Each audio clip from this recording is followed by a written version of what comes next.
I've always thought you were an embarrassment. Why don't you head back to the sticks?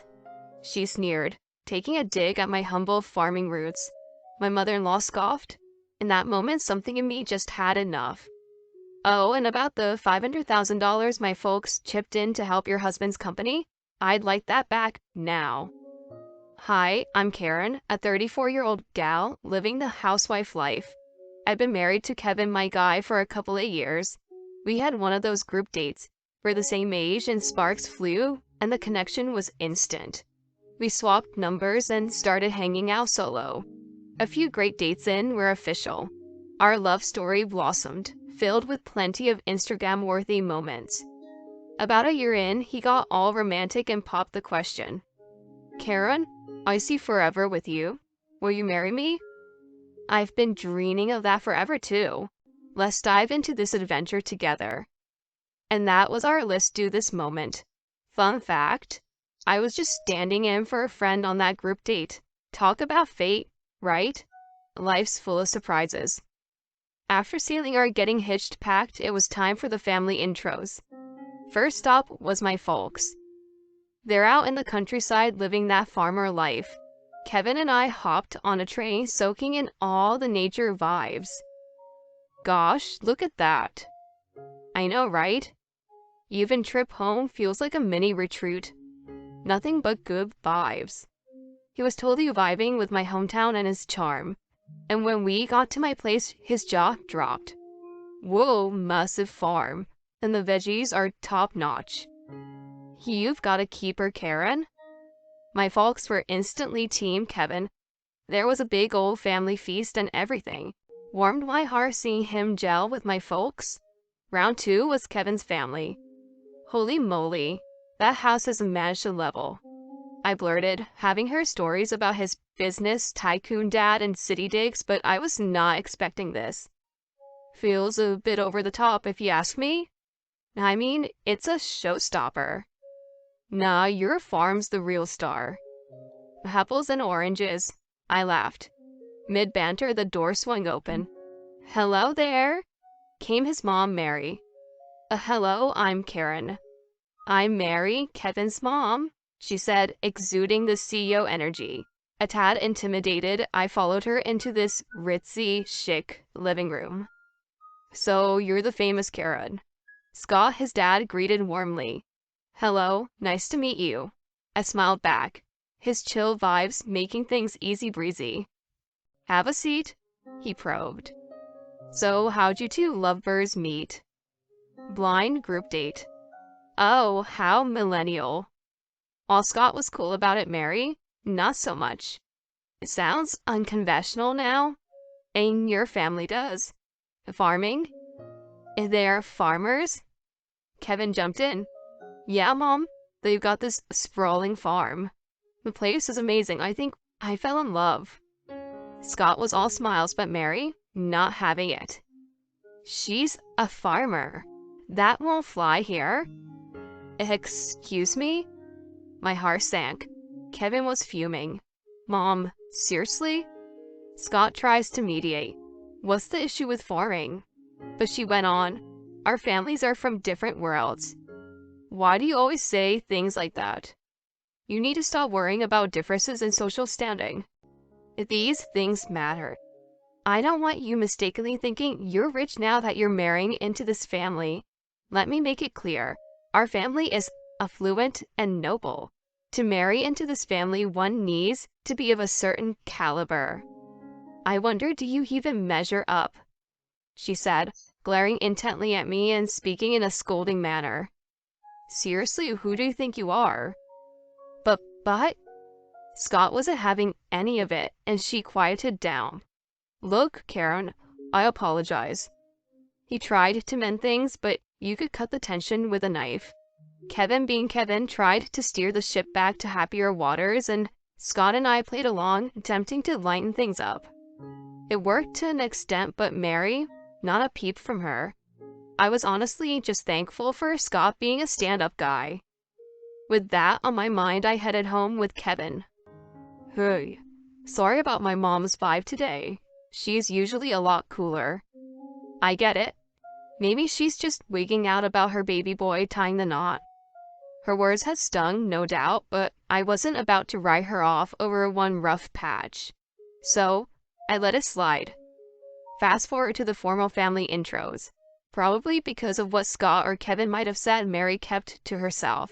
She looked a bit off, which bugged me. Later on, my folks were like, did we rub her the wrong way or something? You guys were total pros, promise. It convinced them all was well. The big day came and went, wedding bells, friends, fam, the whole shebang. Then enter married life. I took on the housewife role. He'd once said he'd love for me to focus on our nest. Plus, I had a hankering to pitch in on the family farm. So I'd head to my folks' place a few days a week, lending a hand. Oh, are we doing ratatouille tonight? Yep, almost done. Sweet. That'd be my hubs, peeking out over dinner as he shed the 9 to 5 attire. This is the bomb. Your family's veggies? Next level. Well, they're basically the local veggie sell-offs. For sure. He'd nod in appreciation. I mean, not to toot our own horn, but our produce is a big deal. Supermarkets, corner stores, even posh eateries, they're all about our goods. Our family's a pretty big operation. Lots of folks on board. So when it comes to our crop quality, yeah, I'm proud. And Kevin loving it? That's a given. You know, I'd totally jump in on the family farm action. You would? What about your dad's empire? We'll make it work. Dad hasn't roped me into his biz. Oh? I had no clue what the father-son duo discussed, but it warmed my heart knowing Kevin valued our roots. Life was pretty rosy from there, except for one pesky thorn, Mary. She'd drop by. A lot. Karen, is this your idea of clean? Because, yikes. I'd break my back cleaning, and she'd still find that one elusive dust bunny. Oops, might have overlooked that. Rather than getting into it, I just nod and take it. It probably made her day.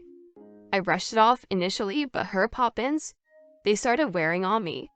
Didn't want to dump it on Kevin, but it was getting to be too much. So I looped him in. She's here how often? I tried playing it cool, but it's just a lot. You don't need that drama. I'll handle it. And hey, you don't owe her an open door. Thank you. It meant the world he had my back. He had a word with Mary and gave Scott a heads up. After getting an earful from both her boys, Mary's surprise visits were history. Peace at last. But there was this one annual cloud on my sunny days, Christmas.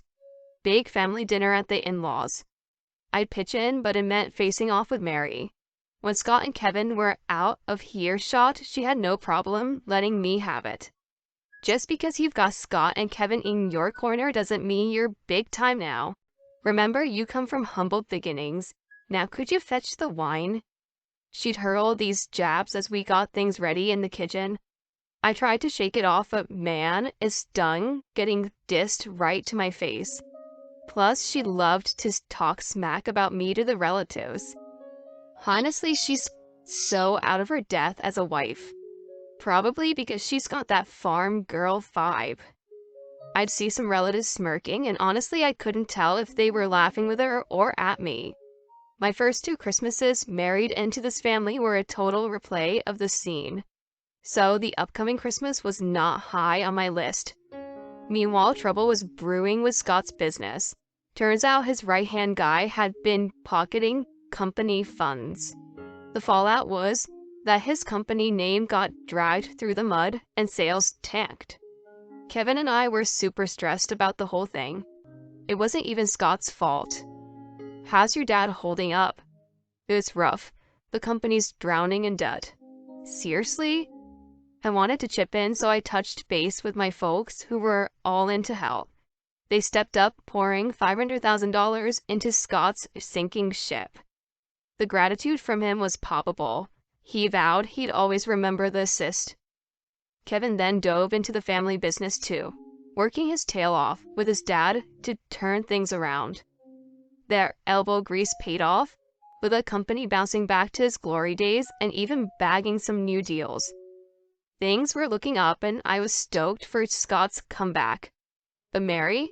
Yup, she was back at it. Out of the blue, she buzzes me to come over. Glad you could make it? Mary, what was so important that you had me rush over? Let's chat over here.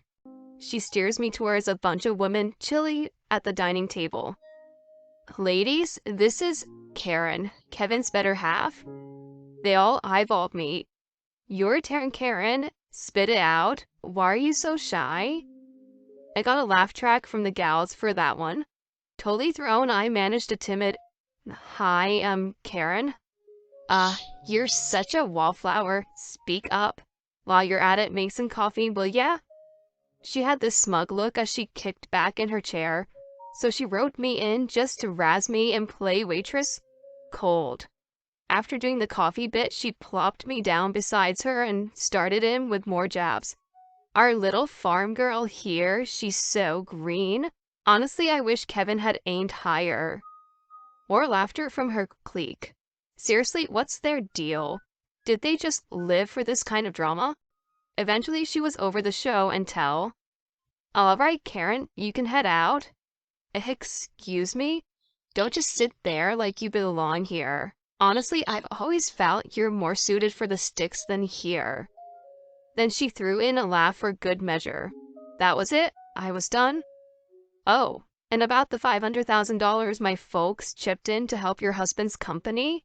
I'd like that back now. Excuse me? She looked like she'd been slapped. You knew about the company issues, right? Yeah, but didn't my Kevin and Scott turn it all around? They hustled for sure, but the company was on life support. It was my family's cash that gave it a fighting chance. You're kidding, right? Clearly, she wasn't in the loop. Or maybe she just never bothered to find out.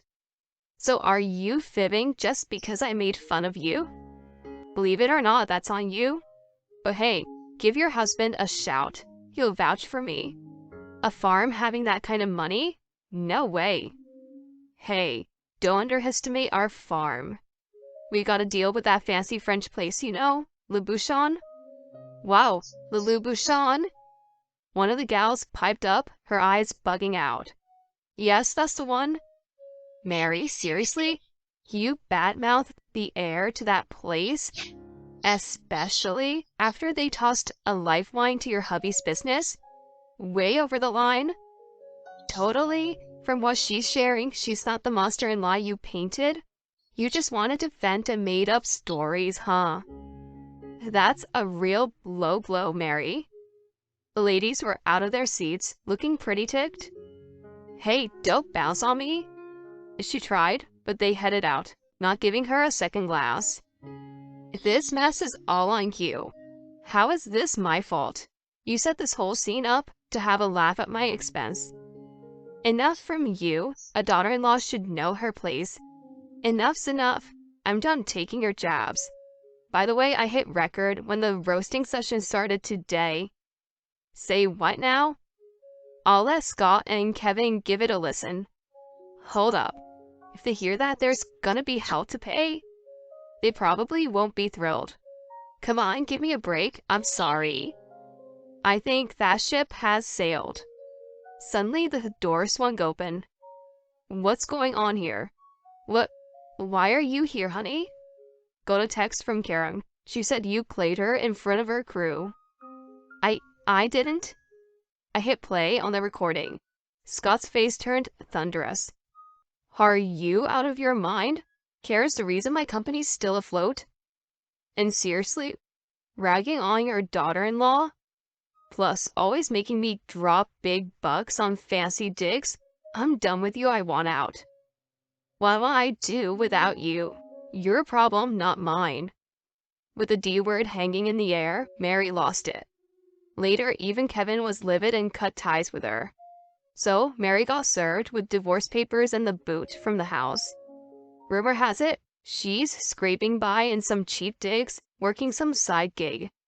True to form, she's still trying to live the high life and is sinking in debt. But we've washed our hands of the drama. Meanwhile, my hubby and I are living the dream, even expecting a little one. Maybe it's the Mary free zone. We welcomed a healthy girl, and life's pretty sweet. We hang with Scott, and often catch up with my folks. All in all, life's good, and I'm looking forward to the days ahead with my little family.